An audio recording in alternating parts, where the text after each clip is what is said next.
Worried about your biology preparation for CSIR NET, GATE, DBT JRF, NEET, IIT JAM, MSc, BSc, etc.?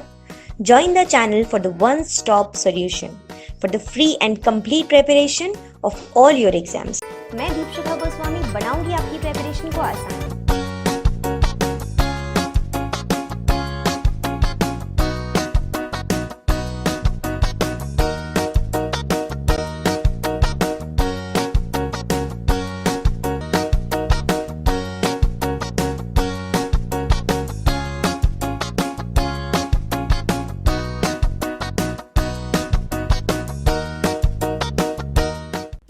Hi everyone, welcome to this YouTube channel. इस particular series में हम लोग plant physiology के जितने भी phyto hormones हैं उन सब के सिग्नलिंग पाथवे के बारे में डिस्कशन करेंगे। काफ़ी क्रिस्प रखने की कोशिश करेंगे और हर एक इम्पॉर्टेंट पॉइंट को सॉल्व करने की कोशिश करेंगे, यहाँ पर डील करने की कोशिश करेंगे along with the previous year question. So let's begin. Okay, सबसे पहली बात आती है कि जब हम किसी भी पाथवे के बारे में पढ़ते हैं तो उसमें कौन कौन से कैरेक्टरिस्टिक्स यूज़ होने वाले हैं या कौन कौन मेंबर्स उसमें यूज़ होने वाले हैं, उन सब के बारे में जानना ज़रूरी होता है। तो अगर मैं सिग्नलिंग पाथवे के बारे में यहाँ पर बात करती हूँ तो सबसे पहले अगर आप देख सकते हो कि सिग्नलिंग मॉलिक्यूल सबसे इंपॉर्टेंट चीज़ है और वो यहाँ पर काम करता है ऑक्सिन। बिकॉज हम ऑक्सिन का सिग्नलिंग पाथवे पढ़ रहे हैं तो ऑक्सिन यहाँ पर सिग्नलिंग मॉलिक्यूल होगा, जिसका दूसरा नाम इंडोल एसिटिक एसिड या IAA भी होता है। फिर आता है यहाँ पर रिसेप्टर। तो ऑक्सिन का जो रिसेप्टर है उसका नाम होता है TIR1, इसके अलावा AFB, इसके अलावा ABP1। और अगर इसकी लोकेशन के बारे में बात करेंगे तो लोकेशन होती है इंट्रा सेल्यूलर, मतलब कि सेल के अंदर प्रेजेंट होता है इसका रिसेप्टर। और रिसेप्टर से की लोकेशन से भी बहुत क्वेश्चन आते हैं। इंट्रा सेल्यूलर मैनर में ये प्रेजेंट होता है, ठीक है। इसके बाद बात आती है यहाँ पर रिप्रेसर की। तो बेसिकली एक हीरो है, एक हीरोइन है, एक विलेन है। तो विलेन मतलब यहाँ पर प्रोसेस को इनहिबिट करने का काम करेगा इन जनरल, जो उसको हम यहाँ पर बोल देते हैं विलेन, ठीक है। तो विलेन की तरह यहाँ पर कौन काम करता है? Aux IAA। ये रिप्रेस करके रखता है चीज़ों को या प्रोसेसेस को in the absence of auxin. इसके अलावा ट्रांसक्रिप्शन फैक्टर्स की अगर मैं यहाँ पर बात करती हूँ तो वो होते हैं यहाँ पर ARF, मतलब कि auxin response factor,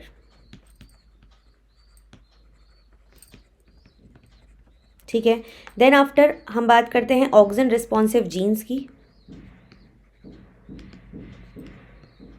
auxin responsive jeans तो वो होता है ऑक्स AUXRE, ठीक है, element, basically auxin responsive element. और जो पाथवे यहाँ पर फॉलो होता है, बिकॉज पाथवे से भी क्वेश्चंस आते हैं कि किस प्रकार का पाथवे किस फाइटो हार्मोन में मतलब फॉलो किया जाता है, तो वो यहाँ पर होता है 26S प्रोटियाजोमल डिग्रेडेशन पाथवे, ठीक है। So this is all about this. अब इसमें बात आती है मेन, जो यहाँ पर हमने देखा रिसेप्टर विच इज TIR1, ठीक है। जो इसका रिसेप्टर है विच इज़ TIR1, उसकी एक खास बात है क्या? ये एक F बॉक्स प्रोटीन होता है। F बॉक्स प्रोटीन का क्या मतलब है? एक ऐसी प्रोटीन या कोई, मान लीजिए F बॉक्स एक ऐसा कंजर्व्ड एरिया है जिसमें मान लीजिए कोई एक पर्टिकुलर अमीनो एसिड का सीक्वेंस मिलता है। लेट्स अज्यूम कि KKLL, लेट्स अज्यूम, ठीक है। और ये कंजर्व्ड रहा है, मतलब इवोल्यूशन में हम देख रहे हैं छोटे ऑर्गेनिज्म से लेके बड़े ऑर्गेनिज्म तक, प्लांट्स के केस में तो हमें यही पर्टिकुलर जो सीक्वेंस है वो कंजर्व्ड फॉर्म में मिल रहा है in case of phyto hormones, ठीक है। तो जिस भी प्रोटीन में मुझे ये सीक्वेंस मिलेगा उसको मैं बोल दूंगी एक F बॉक्स प्रोटीन, मतलब F box domain containing protein है वो। और ये किसका पार्ट होता है? ये पार्ट होता है SCF कॉम्प्लेक्स का। SCF कॉम्प्लेक्स में बहुत सारी प्रोटीन्स होती हैं।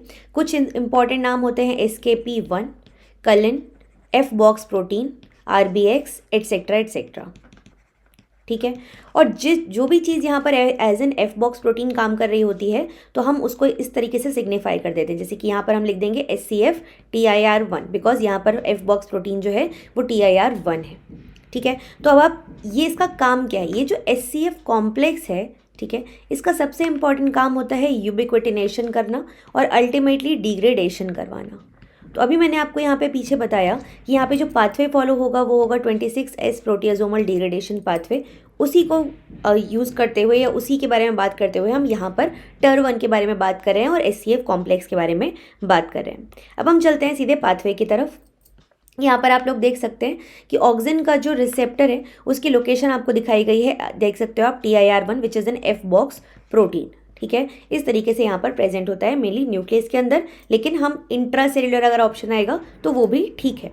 ओके, नाउ सबसे पहले क्या होता है जब ऑक्सिन एब्सेंट होता है, ठीक है, तो ट्रांसक्रिप्शन फैक्टर ARF वो क्या करता है, वो इस रिप्रेसर जो था aux IAA was a repressor, ठीक है, विलेन था वो। तो उसने क्या किया, विलेन ने वो ARF के साथ जो कि ट्रांसक्रिप्शन फैक्टर था उसको उसने पकड़ के रखा कि जब हीरो नहीं प्रेजेंट है, उस वक्त हीरो आया नहीं है, तो ये क्या करेगा विलेन, ये विलेन बोलेगा कि ARF तुम भी काम नहीं कर सकते बिकॉज ARF इज ऑक्सिन का फ्रेंड। ठीक है, तो इस समय पे कोई भी जो भी ऑक्स IAA या अदर अर्ली जीन्स है या ऑक्सिन सिग्नलिंग पाथवे के जो जीन्स हैं वो भी उनका ट्रांसक्रिप्शन नहीं हो पाएगा। अब जब ऑक्सिन का प्रेजेंस होगा, मतलब जब ऑक्सिन आएगा तो क्या होगा, तो इसकी प्रेजेंस में इस पर्टिकुलर ऑक्स IAA का यूबिक्विटिनेशन करवा दिया जाएगा। F बॉक्स प्रोटीन, TER1 वगैरह वगैरह, आगे हम डिटेल में और देखेंगे। ठीक है, उसके बाद में इसका हो गया यहाँ पर डिग्रेडेशन। ये देखिए ऑक्स IAA के रिप्रेसर के हो चुके हैं टुकड़े टुकड़े, विलेन के हो चुके हैं टुकड़े टुकड़े। अब ARF जो था, जो कि ऑक्सिन का फ्रेंड था, वो हो चुका है फ्री। तो यहाँ पर क्या करेगा कि ऑक्सिन ARF जो डाइमर का फॉर्मेशन हुआ है यहाँ पर, ठीक है, ये डाइमर बनाएगा, होमोडाइमर, और एक्टिवेट हो जाएगा, एक्टिव फॉर्म में आ जाएगा। और इस पॉइंट पे ARF अपने जो भी ऑक्स RE था, ऑक्सिन रिस्पॉन्सिव एलिमेंट, उससे बाइंड करेगा और उसके ट्रांसक्रिप्शन को बेसिकली प्रमोटर पे बाइंड करेगा और इस जीन के ट्रांसक्रिप्शन को प्रमोट करेगा। इस तरीके से ऑक्सिन रिस्पॉन्सिव जो भी जीन्स हैं उनका ट्रांसक्रिप्शन यहाँ पर शुरू हो जाएगा। और definitely there are checks and balances, तो यहाँ पर कुछ ऐसे जीन्स फिर से बनेंगे जो कि जैसे कि ऑक्स IAA आप जानते हैं, तो ये वापस से अगर बहुत ज़्यादा ऑक्सिन का प्रेजेंस हो गया या बहुत ज़्यादा ऑक्सिन का रिस्पॉन्स शो होने लगा तो उसके रिस्पॉन्स को कम करने के लिए यहाँ पर नेगेटिव फीडबैक लूप चलेगा। ठीक है, इसी को थोड़ा और डिटेल में देखते हैं। सबसे पहले आप यहाँ देख सकते हो किस तरीके से जो ये SCF था, देखिए यूबिक्विटिनेशन का जो पाथवे होता है वहाँ पे यूबिक्विटिन को अटैच किया जाता है, ATP की मदद से उसको एक्टिवेट किया जाता है, E1 E2 फिर E3 फाइनली कॉम्प्लेक्स तक ये पहुँचता है। और E3 मतलब SCF जो मैंने पीछे अभी आपको नाम बताया, और उसकी मदद से अल्टीमेटली इस जो भी पर्टिकुलर टारगेट प्रोटीन है, ये टारगेट है, इसके ऊपर यूबिक्विटिन टैग को अटैच करवा दिया जाता है और यहाँ पर फिर उसका डिग्रेडेशन करवा दिया जाता है।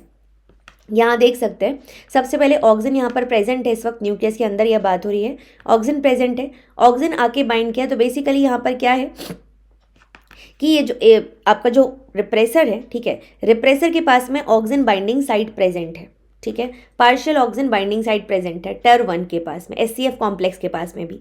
तो ये क्या होगा कि ये जो TER1 है, मतलब ये जो ऑक्स IAA है, एक तरफ ये जुड़ जाएगा किससे, एक तरफ आप देख सकते हो यहाँ पर ये बीच में ऑक्सिन प्रेजेंट होगा और ऑक्सिन में एक तरफ जुड़ा होगा रिप्रेसर और एक तरफ जुड़ा होगा ये SCF प्रोटीन। ठीक है, जिसकी मदद से ये जो SCF कॉम्प्लेक्स है ये इसके ऊपर यूबिक्विटिन टैग्स को अटैच करवा देगा, किसके ऊपर, रिप्रेसर के ऊपर। रिप्रेसर कौन, ऑक्स IAA, ठीक है, जो विलेन का काम कर रहा था। और फिर इस ऑक्स IAA का हो जाएगा degradation with the help of 26S प्रोटियाजोम। फिर यहाँ देख सकते हैं कि अब जब ऑक्स IAA, जब ऑक्सिन एब्सेंट था तो ऑक्स IAA ने ARF को पकड़ के रखा था, हेट्रोडाइमर बना हुआ था और ये इनएक्टिव फॉर्म में था। लेकिन जब ऑक्सिन आया और ये SCF कॉम्प्लेक्स की मदद से इसका डिग्रेडेशन हुआ तो यहाँ पे ये जो ARF है ये फ्री हो जाएगा, ये होमोडाइमर बना लेगा और एक्टिवेट हो जाएगा और उसकी मदद से ऑक्सिन के रिस्पॉन्स का जो ट्रांसक्रिप्शन है वो शुरू हो जाएगा। So this is all about auxin signalling pathway. चलते हैं क्वेश्चंस की तरफ। The following statements are made to describe auxin signaling transduction pathway from receptor binding to the physiological response. पहला स्टेटमेंट है auxin response factor are nuclear proteins ARF। ठीक है, ये क्या है, न्यूक्लियर प्रोटीन्स है जो कि बाइंड करते हैं ऑक्सिन रिस्पॉन्स एलिमेंट से टू एक्टिवेट और repress gene transcription. Second statement है Aux IAA proteins are secondary regulators of auxin induced gene expression. जब ऑक्स IAA ARF से बाइंड करता है तो वो इसके ट्रांसक्रिप्शन रेगुलेशन को ब्लॉक कर देता है। हमने एग्जैक्टली यही देखा था कि जब ऑक्स IAA ARF से बाइंड करता है तो ऑक्सिन के जहाँ पे जो ट्रांसक्रिप्शन का प्रोसेस है ये नहीं होता, ब्लॉक कर देता है। सही है। Auxin binding to TER1 AFB, मतलब जब ऑक्सिन अपने रिसेप्टर से आके बाइंड करता है तो किसका डिग्रेडेशन प्रमोट होता है, ऑक्स आई ए का डिग्रेडेशन प्रमोट होता है। यस, अभी हमने देखा कि जब ऑक्स आई ए मतलब ऑक्सिन आके अपने जो रिसेप्टर है STIR1 उससे बाइंड करता है तो कॉम्प्लेक्स की मदद से इस रिप्रेसर का डिग्रेडेशन हो जाता है। ठीक है, auxin binding to auxin response factor, मतलब कि जब ऑक्सिन रिस्पॉन्स फैक्टर से जाके बाइंड करता है, ऑक्सिन रिस्पॉन्स फैक्टर से जाके बाइंड करता है, कॉजेज देयर डिस्ट्रक्शन। आप खुद सोचो ऑक्सिन रिस्पॉन्स फैक्टर का डिग्रेडेशन क्यों होगा या डिस्ट्रक्शन क्यों होगा। डिस्ट्रक्शन किसका हो रहा था, ऑक्स IAA का, जो कि क्या था, रिप्रेसर था, इसका डिग्रेडेशन हो रहा था, इसका डिग्रेडेशन नहीं हो रहा था। ये तो ट्रांसक्रिप्शन फैक्टर है, ये तो काम को करवाएगा। ठीक है, तो यहाँ पर ये स्टेटमेंट बिल्कुल ही गलत है और जैसे ही हमने डी को एलिमिनेट किया आपको आपका आंसर मिल जाएगा। तो फर्स्ट, सेकेंड और थर्ड ये तीनों ही स्टेटमेंट बिल्कुल सही हैं।